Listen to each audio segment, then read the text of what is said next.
وبعدين هو راح ساب فرقة التلفزيون، راح المتحدين مع سمير خفاجة.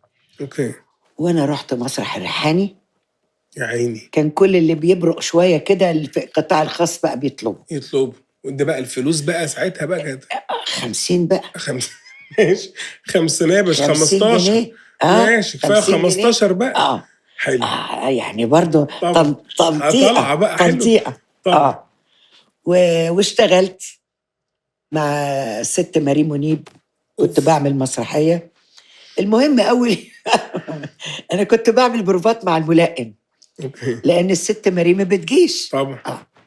فاول يوم عرض خرجت من الفصل الاول، راحت ندى المدير المسرح، قالت له البنت دي تمشي حالا. اوف. ليه؟ فلقيته جاب يقول لي في ايه؟ انت عملت لها ايه؟ قلت له في ايه؟ قال لي الست ماري بتقول مش عايزاكي. انا ليه؟ انا عملت ايه؟ فانا بقى سايبه فرق التلفزيون وعامله فيها فنطه ورايح القطاع الخاص. صح. ومن اول يوم اروح هتقولي اروح منظري هيبقى ايه؟ هتقولي ميمي هاتوها لي مدام ماري. رحت لها الاوضه. ايه يا ست الكل؟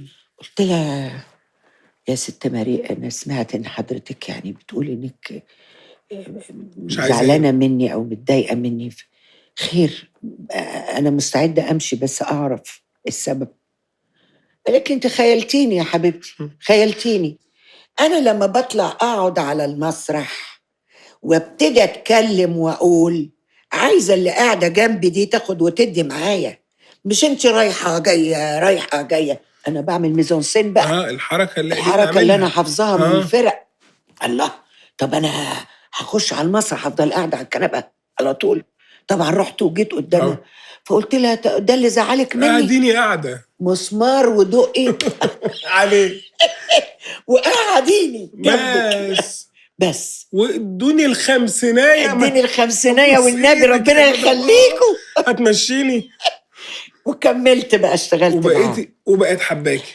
حبتني بقى خالص خالص خالص. حلو. بس وبعد فرقة التلفزيون بقى اتنقلت كتير بقى. اشتغلت مع أمين الهنيدي، عملت 20 فرخة وديك. اشتغلت مع فؤاد المهندس، عملت هالو دولي. اشتغلت مع عوض، اشتغلت مع العبيط، اشتغلت مع مسرحية تانية. يعني اشتغلت مع محمد عوض كتير. فضلت بقى ألقط بقى في كنت اوريدي اتجوزتي؟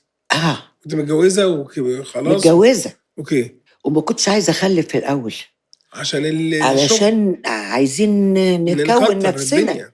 يعني أنا هقعد فيها سنة. صح. المهم بعد ما بدأت الدنيا تمشي معايا